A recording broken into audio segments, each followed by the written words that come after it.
ध्यानम्।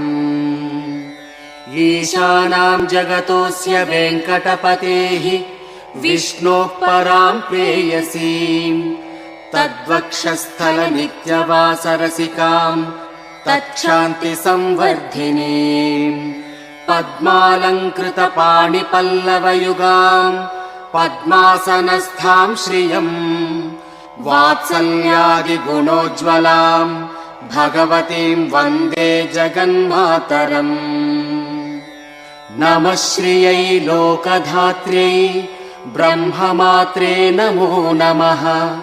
नमस्ते पद्मनेत्रायै पद्ममुख्यै नमो नमः। प्रसन्नमुखपद्मायै पद्मकान्त्यै नमो नमः। नमो बिल्ववनस्थायै विष्णुपत्न्यै नमो नमः। विचित्रक्षौमधारिण्यै पृथुश्रोण्यै नमो नमः। पक्वबिल्वफलापीन तुङ्गस्तन्यै नमो नमः।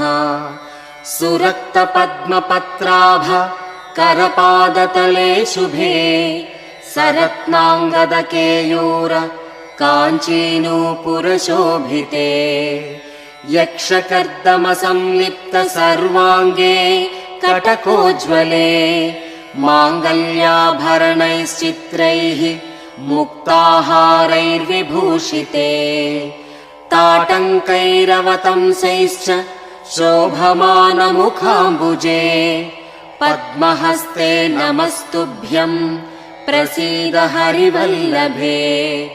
ऋग्यजुस्सामरूपायै विद्यायै ते नमो नमः। प्रसीदास्मान् कृपादृष्टिपातैः आलोकयाभिजे।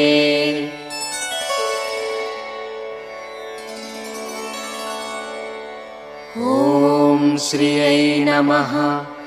ॐ लोकधात्र्यै नमः।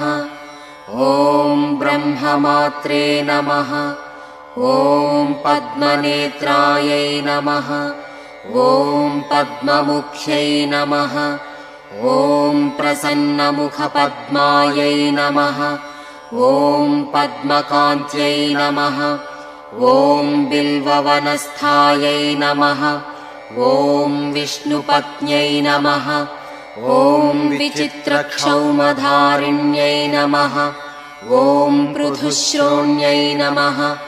ॐ पक्वबिल्वफलापीनतुङ्गस्तन्यै नमः।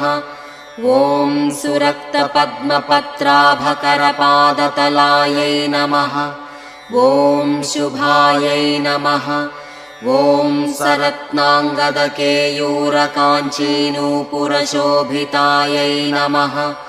ॐ यक्षकर्दमसंलिप्त सर्वाङ्गायै नमः। ॐ कटकोज्ज्वलायै नमः।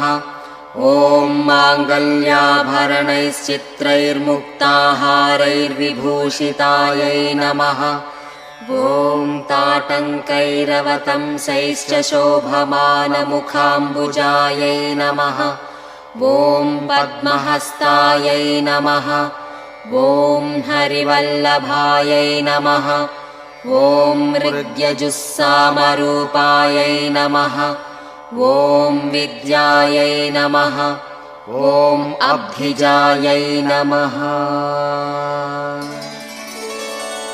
एवं चतुर्विंशतिनामभिः बिल्वपत्रैः लक्ष्म्यर्चनं कुर्यात् सर्वाभीष्टसिद्धिर्भवति।